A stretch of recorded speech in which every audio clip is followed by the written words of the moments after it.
코로나19 한파가 휩쓸고 지나간 자리. 중고 주방용품 매매단지엔 집기들이 이미 한가득입니다.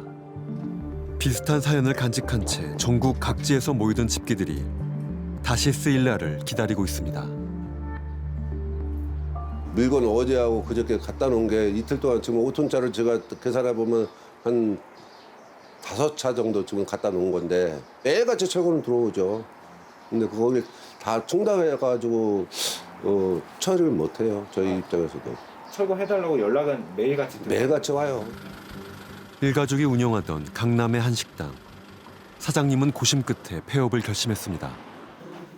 이날은 주방 가전을 비롯한 각종 집기들을 철거하는 날. 비교적 새 것에 가까운 물건들은 중고업체에 넘기기로 했습니다. 창업할 때만 해도 이렇게 빨리 문을 닫게 될 줄은 몰랐다고 합니다. 합잡하고요. 망감이 교차하네요. 장사하신 지 얼마나 되셨죠? 지금 저희가 1년 조금 못 미치는 기간을 했었어요. 대출은 거의 한 장 정도 받았어요. 한 장이면 1억? 네네네. 대출 1억 원으로 보증금을 마련해 세 가족이 시작한 가게. 하지만 월세와 재료비, 각종 세금을 내고 나면 2명의 인건비도 남지 않았다고 합니다. 코로나 끝나면 모든 게 다 끝날 줄 알았었어요. 근데 뭐 전쟁이다. 전쟁이라는 그다음에 인플레이션. 얼마 전까지만 해도 제가 한 2.9 정도를 갖고 있었는데 저번 주에가 온 게 4.59가 왔으니까요. 금리가 엄청 많이 오른 거죠. 너무 정이 안 들어서 다행이에요. 몇 년씩 갔으면 좀 더 많이 들었어. 벌써 다행이야. 이날 처분한 가전과 집기는 트럭으로 2대 분량. 아직 할부도 채 끝나지 않은 이 물건들의 처분가는 총 220만 원. 그나마도 새 것에 가까워 많이 쳐준 것이라고 했습니다. 그렇게 반나절 만에 모든 철거가 마무리됐습니다. 이른바 퍼펙트 스톰이라 불리는 초대형 복합 위기가 몰려온다는 무서운 경고가 쏟아지고 있습니다.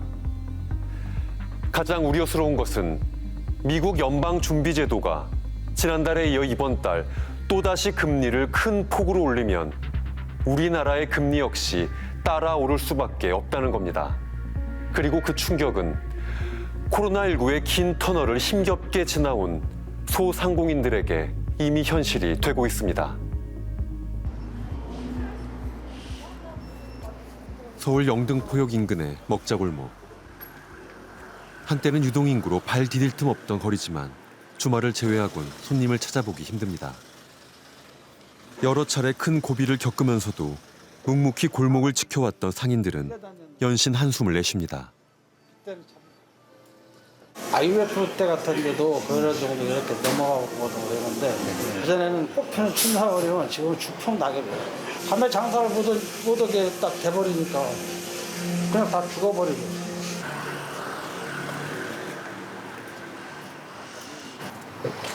사장님, 저 말씀 좀 여쭙겠습니다. 요즘 가격이 어느 정도 돼요? 시장으로? 6만 원대 초반 되죠? 그렇지, 이렇게 올라간 역사는 없었죠. 식용유 한 통에 쌀 때는 22,000원, 뭐 23,000원 이랬었는데 그러면서 조금씩은 1,000원, 2,000원씩은 올랐는데 이번에는 이제 오르는 폭이 많죠. 그리고 오르는 게 문제가 아니고 수량도 부족하게 나오니까. 우크라이나 전쟁이 장기화되고 공급 대란까지 겹치면서 천정부지로 치솟은 물가. 지난달 기준 식용유 값은 전년 대비 40% 이상 올랐습니다. 기존에는 10개를 쓰다가 지금은 저희도 이제 그 양이 부족하니까 뭐 7개나 8개만 쓰세요. 그것만 갖다 드리고 이제 그 한도에서 써야 되는 거죠. 그거밖에 방법이 없잖아요. 식용유뿐만이 아닙니다. 재료값은 하루가 다르게 올라가는데 손님들 발길이 끊어질까 가격을 올리기도 쉽지 않습니다. 물가는 엄청나게 올랐죠. 식자재. 물가가 자원을 오르니까. 홍산품 다 그러죠. 생필품들 뭐 재료, 뭐 식자재 다 포함됐어요. 뭐 화물면은 뭐 해산물도 다 많이 올랐고. 보통 한 30% 올랐다 생각하면 돼요. 그 전에 비해서. 뉴스 보면 뭐 그냥 머리 하얘지죠. 오늘도 미국에서 한꺼번에 뭐 엄청 예, 올랐다고 0.7로 올랐다고 뭐 자이언트 스텝이라 그러던데. 예. 근데 그런 거 보면은 뭐 이제 또 위기감이 들어오는 거죠. 금리가 오르면 소비자들의 지갑부터 다치게 마련입니다. 코로나19 확진자 수가 줄어들면서 손님들이 붐볐던 것도 잠깐이었습니다. 이렇게 어제 11만 원 팔았고 네. 이게 새벽 2시까지 장사한 거예요. 조금 나아졌을 뿐이고 뭐 손해를 안 볼 뿐이지. 코로나 시기 생겨난 막대한 빚을 갚기엔 턱없이 부족한 매출. 대출 엄청 받았죠 저희. 아 그래요? 2년 동안 그거 버티느라. 총 뭐 1억 정도? 이자만 내는 것도 있고 월 80만 원짜리 있고 30만 원짜리 있고 또 뭐 제1금융에서 안 되는 건 제2금융에서 받고 그랬어요. 받을 수 있는 대출을 다 받고도 부족해 아직 사회 초년생인 자녀들의 힘까지 빌려야 했습니다. 큰애가 5천만 원, 작은 딸이 2,500만 원. 그거하고 또 1억 따로 네, 있으신 거. 네. 너무 힘들어요. 그러니까 3년 버팀 끝에 이렇게 된 거예요. 그냥 버티고 있는 건데 지금 나가면 몸만 나가야 되니까 보증금만 빼가지고 그래서 가게를 내는 상태거든요. 지금. 이러지도 저러지도 못한 채 버텨왔던 시간들이 쌓이고 쌓여 더 큰 빚으로 돌아왔습니다. 계속 빚이 누적되는데 밑돌 빼갖고 밑돌 맞고 밑돌 빼갖고 밑돌 맞고 그러시죠. 그런데다 지금 코로나 때 그 해준 거 지금 뭐 갚으라고 지금 나오지. 건물 주인한테서 돈 주려고 캐피탈에도 돈 빼갖고 그래서 그런 거 저런 거 캐피탈에도 빌린 게 때문에 그런 이자가 많이 나가요. 버티다 못해 결국 가게를 내놨지만 여관에선 새 주인을 찾기가 쉽지 않습니다.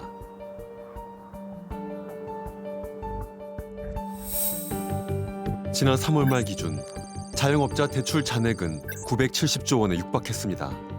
코로나가 터지기 이전보다 40% 이상 늘어난 수치입니다.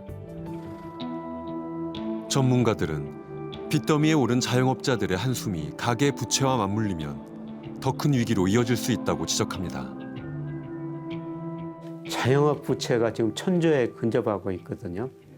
네, 그래서 지금 코로나가 끝나면서 내수 경기가 좀 회복될 것이다. 이렇게 전망을 했는데 사실 지난 우리 1사분기 소비가 감소했어요. 작년에 사상 처음으로 GDP 대비 100%를 넘어섰거든요. 그러니까 가계 부채가 많기 때문에 우리 가계가 과거처럼 소비할 수 없고 또 가계가 소비 안 하니까 경제 성장이 떨어지고 경제 성장이 떨어지니까 고용 임금 상승률이 낮아지고 악순환이 지금 발생하고 있는 것이죠.